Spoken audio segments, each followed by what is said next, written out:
വായിച്ചു വളരുക എന്ന സന്ദേശം ഉയർത്തിപ്പിടിച്ച് മാഹി വെസ്റ്റ് പള്ളൂർ GLP സ്കൂളിൽ വായനാ ദിനാചരണ പരിപാടി സംഘടിപ്പിച്ചു.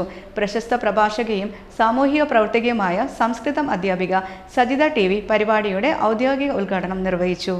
വായനയുടെ പ്രാധാന്യത്തെക്കുറിച്ചും പുസ്തകങ്ങൾ കുട്ടികളുടെ ചിന്തകളെ എങ്ങനെ സ്വാധീനിക്കുന്നുവെന്നതിനെക്കുറിച്ചും അവർ മുഖ്യപ്രഭാഷണത്തിൽ ഊന്നി പറഞ്ഞു. ചടങ്ങിൽ സജിത ടീച്ചർ സ്കൂളിലേക്ക് സമ്മാനമായി ബാലപ്രസിദ്ധീകരണങ്ങളുടെ സമാഹാരം കൈമാറി.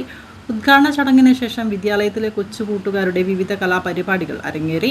3ാം ക്ലാസ് വിദ്യാർത്ഥിനി റുഹാനി വായനയെക്കുറിച്ച് സംസാരിച്ചപ്പോൾ അൻഫിയ ഇംഗ്ലീഷ് കവിതാലാപനത്തിലൂടെയും ആരാധ്യ മലയാളം കവിതാലാപനത്തിലൂടെയും സദസ്സിന്റെ ശ്രദ്ധ പിടിച്ചുപറ്റി. ധ്യാൻ ശ്രീധരൻ ആലപിച്ച ലളിതഗാനം പരിപാടിക്ക് മാറ്റുകൂട്ടി. അധ്യാപകരായ Sreekala, Nikita Fernandes, Rakhi R, Sunitha V, P Abdul Rasheed എന്നിവർ പരിപാടികൾക്ക് നേതൃത്വം നൽകി. പ്രധാന അധ്യാപിക മേഘ്ന P ചടങ്ങിൽ സ്വാഗതം പറഞ്ഞു. അധ്യാപികയായ ജിൽറ്റിമോൾ ജോർജ് ചടങ്ങിന് നന്ദി രേഖപ്പെടുത്തി. പരിപാടിയിൽ നിരവധി വിദ്യാർത്ഥികളും അധ്യാപകരും പങ്കെടുത്തു.